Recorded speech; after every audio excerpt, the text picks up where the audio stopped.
My roommate and I were coming home late one night from a show, and he wanted a beverage for the walk home, but I wasn't thirsty, so we're in CVS. I'm looking at ice cream. I look over a minute later to see if he's ready, and I saw a guy who was not him, but looked identical to him from behind, so I thought it was him.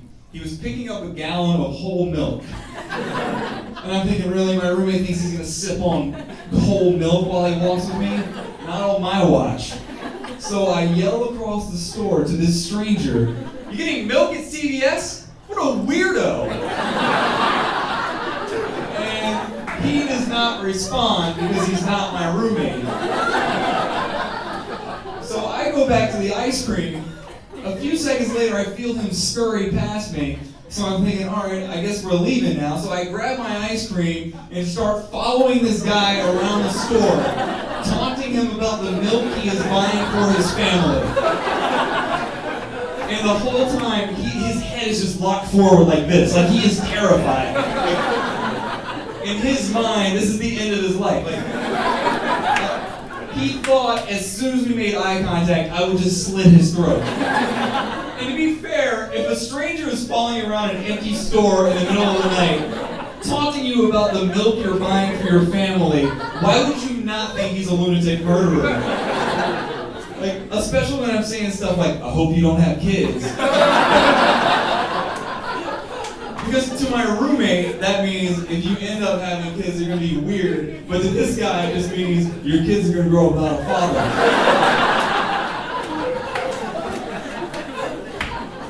So we find ourselves in line waiting to pay. And I notice his hair is slightly shorter than usual. So this is what I do. I go, "Someone got a haircut!" And when I did that, his head started to turn slightly, because I think at that point he finally thought, "Hey, maybe I can take this guy." And once his head had turned about 20 degrees, I could see his skin color and see that he was Hispanic. And my roommate is not Hispanic. So for a split second, I was like, "He's a shapeshifter." Because that seemed a lot more likely than me talking trash to someone about buying milk. Well, then I realized, oh, this really is a stranger. What I did was this. We locked eyes, and then I just went, "Run!" And I just took off to the pharmacy like there was protection. That's not even the weirdest part to me, that I ran. The weird part to me is that I yelled, "Run!" The communication between the brain and feet is supposed to be nonverbal. Moving along, there is a female porn star with my name. Her most famous movie is called "The Ass is Half Full," which not only is that clever, it's optimistic. You know, how often do you get optimism in that situation? The thing is, for me, like, if someone's getting information on me on the internet, you type my name into Google, and the first result is always something like, "You'll be amazed as Ryan Connor takes 2 guys at once."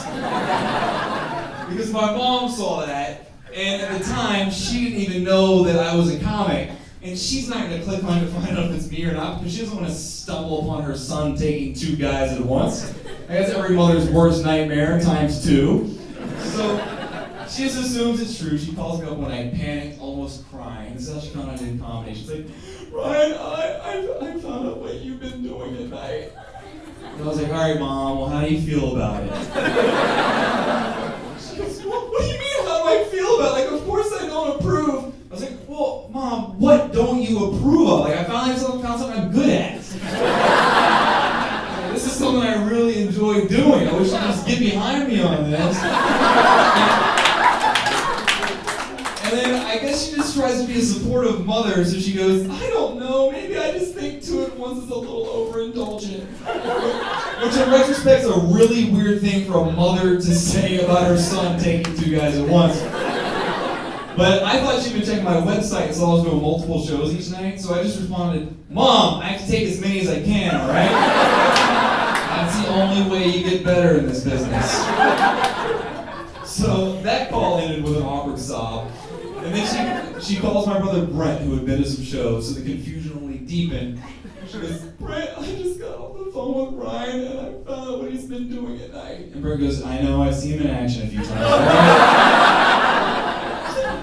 What do you action. And in action, what does that mean? He's like, well, he invites me to watch, and I enjoy watching. He's my little brother. What am I going to do? Not support him? And she goes, oh, I just didn't see this coming, that's all. And he was like, how did you not see this coming? He's been into this ever since he was a little kid. She's like, well, how would I know? He goes, you used to buy him the videos. She's like, I just assumed the Karate Kid was about karate.